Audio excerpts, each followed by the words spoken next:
everyone, it's really good to see you and to see that you've had plenty to say about week 2's content.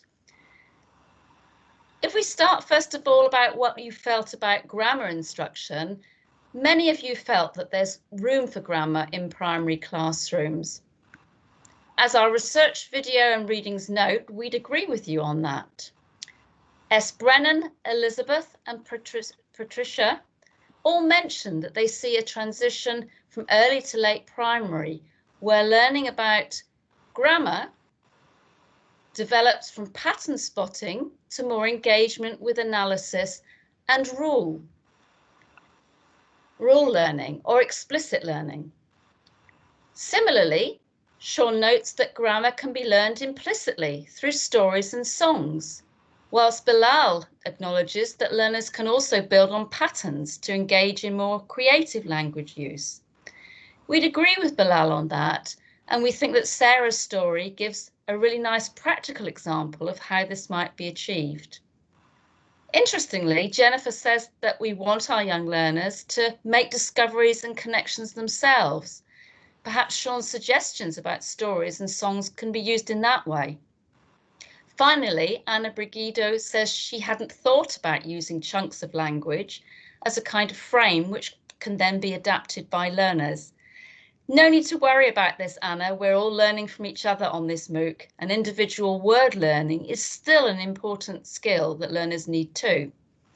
We feel that chunks and sentence patterns are a way to scaffold beginner learners into language use, even when they have a limited beginner knowledge of language.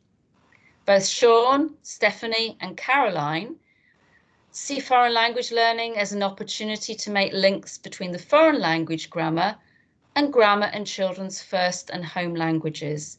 In that way, learners can build on what they know already and really experience a feeling of success from the word go.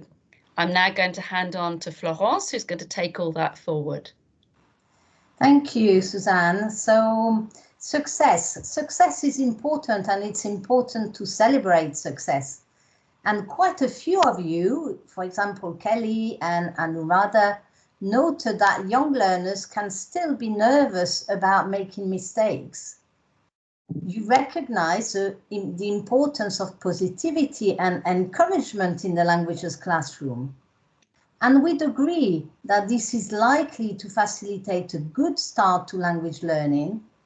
And we hope this might encourage children to become lifelong language learners.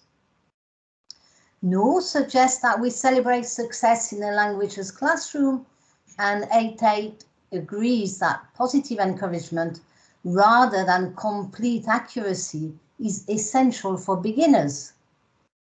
S. Brennan says that young learners need warm and encouraging classroom spaces. And Katie recommends revising our outcome expectations depending on whether the children are engaged in controlled or freer practice. We think these are important points as we discussed last week. We need to encourage our young learners to participate and to experiment. And they can do this best when they feel supported and comfortable to make mistakes. Lots of research evidence shows that language learning for learners across all age ranges is a process where learners make plenty of mistakes, receive feedback and eventually start to produce what we call target-like forms. There is no quick and easy way to progression, and mistakes are very important in that process. Now I'm going to hand over to Alison, who's going to talk about using different modalities. Thank you, Florence. You seem really keen on using multiple modalities to support children's learning and memorization.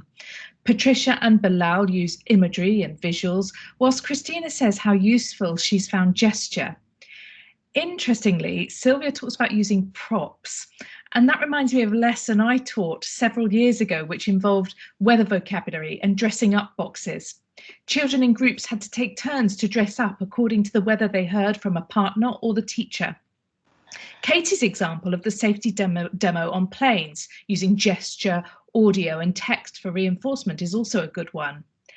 Ian makes a really interesting point about visual and auditory modalities, which he uses often.